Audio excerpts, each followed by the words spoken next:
Jack Woodard from Churchdown School Academy, and my question is, why do you think terrorists alter and corrupt the Islamic teachings for their own satisfaction? That's an interesting question. I want to ask you, Roy. And it was around the idea of why terrorists want to corrupt and use Islamic teachings to justify their actions. And it's a very short question with a very substantial range of things you could talk about, I guess. What comes to mind? Well, what comes to mind immediately, I think, would be the case of legitimacy. I think, no one is going to follow a group merely because it engages in terror. And of course, terrorists themselves wouldn't call themselves terrorists. They would say, for example, in this case, they would say that they are defending their beliefs, for example. So if they can provide a theological or moral basis to their actions, then they're more likely to have support for it. And I guess a religious justification has even more weight potentially than, say, a political one that may only appeal to some people or that seems to be based on certain people's self-interest. A religious one's kind of universal appeal, has kind of breadth and depth. Yes, absolutely. I mean, Islam having divine law, if they can detect divine law there, then that gives it much stronger. So in Islam, in the case you're talking about, particularly in religion generally, you see why it's so easy and desirable for people who've got an interest they want to express to use that kind of justification. Sure. And it raises those questions about, the fact that how texts and sources can be interpreted by different groups in different ways.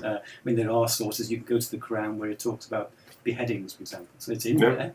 Yeah. So if they could say, it says there that so it must be okay. Yeah, it's okay. Can I ask a question, Roy? Go ahead, Roy.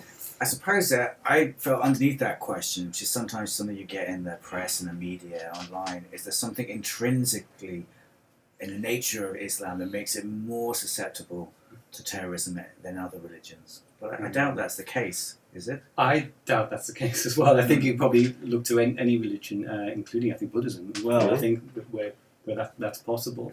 I think perhaps why Islam features more is for historical reasons. And the fact that it was at one time a huge empire, so we're talking about a lot of countries that have a lot of history and a lot of examples they could cite where they would see from their perspective as being the underdogs or being treated badly in some way. The other thing is, I think, which I wonder what both of you think about, is that some people argue that religion itself is intrinsically terroristic, if that's the right way of putting it. There's something intrinsically violent about religion.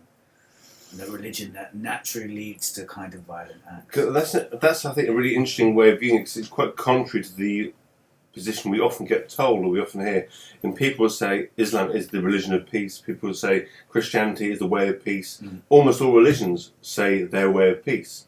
So on one hand, we've got this very strong narrative that says religions are ways of peace that just happen to be involved in lots of killing people, historically, due to historical accidents, political exploitation and things. The idea that there's something fundamentally woven into the nature of faith traditions whereby they can't but end in violence is quite challenging. I'm not sure there's enough evidence to be able to fully argue that. I don't know, Roy, if you... No, and I think you probably see any kind of ideology, whether it's religious or non-religious. I think whenever you have an ideology, you're setting something there that people can look to and interpret in their own way. I suppose I was thinking about some of the arguments you might find with, I think there are people that are called new atheists, people like Sam Harris and Richard Dawkins and Daniel Dennett, who seem to be arguing that there is something intrinsic in the nature of religious belief and the that religious makes beliefs, it susceptible to violence.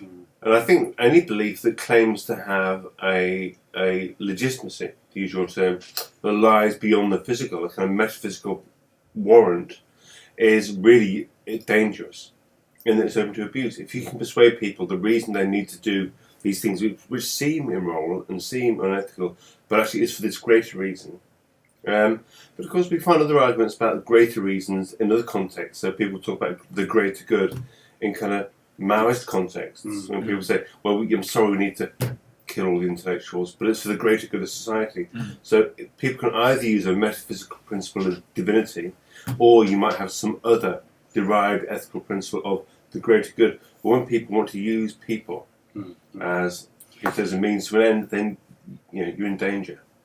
Yes, that's right. I think the danger is when you start to exploit people. I think is a real concern. But I think other beliefs could equally be harmful, or even true. If we want to talk about true beliefs, what is true? I think truth can also be quite harmful. You know, I believe firmly that I will probably die one day, but that doesn't cheer me up very much. No. Can make me feel quite suicidal at times, but that's probably a truth. On that cheerful Cheerful note, thank you very much for the question. Before we wander off into kind of rather dark philosophical ground, I think we'll stop. But thank you.